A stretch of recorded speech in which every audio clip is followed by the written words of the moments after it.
نحمده ونصلي على رسوله الكريم اما بعد فاعوذ باللہ من الشیطان الرجیم بسم اللہ الرحمن الرحیم السلام علیکم ورحمۃ اللہ وبرکاتہ۔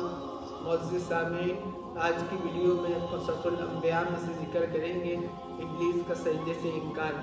جو پہلے واقعہ چل رہا تھا انشاءاللہ اس کو آگے بڑھائیں گے۔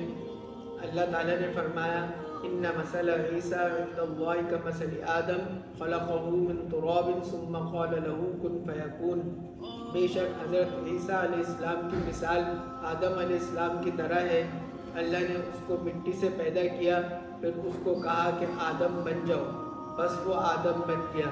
اور اللہ تعالیٰ نے فرمایا یا ایھا الناس اتقوا ربکم الذی خلقکم من نفس واحدۃ وخلق منها زوجها وبث منهما رجالا کثیرا ونساء واتقوا اللہ الذی تساءلون به والارحام ان اللہ کان علیکم رقیبا۔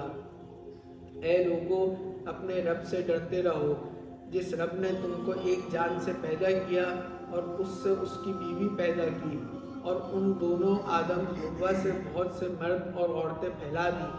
اور اس اللہ سے ڈرتے رہو جس کے واسطے کے ساتھ تم آپس میں ایک دوسرے سے سوال کرتے ہو، اور رشتے ناطے توڑنے سے بچو، اللہ تم پر نگہبان ہے۔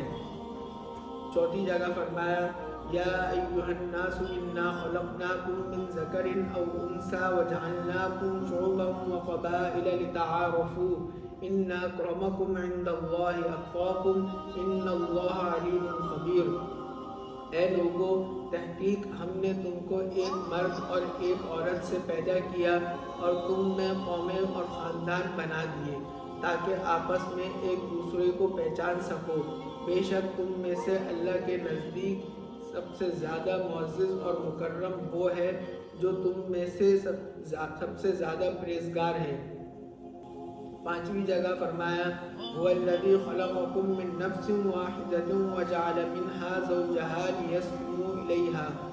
اللہ وہ ہے جس نے تم کو ایک جان سے پیدا کیا، پھر اس سے اس کی بیوی بنائی تاکہ وہ اس کے ذریعے سے سکون حاصل کرے۔ صدق اللہ العظیم۔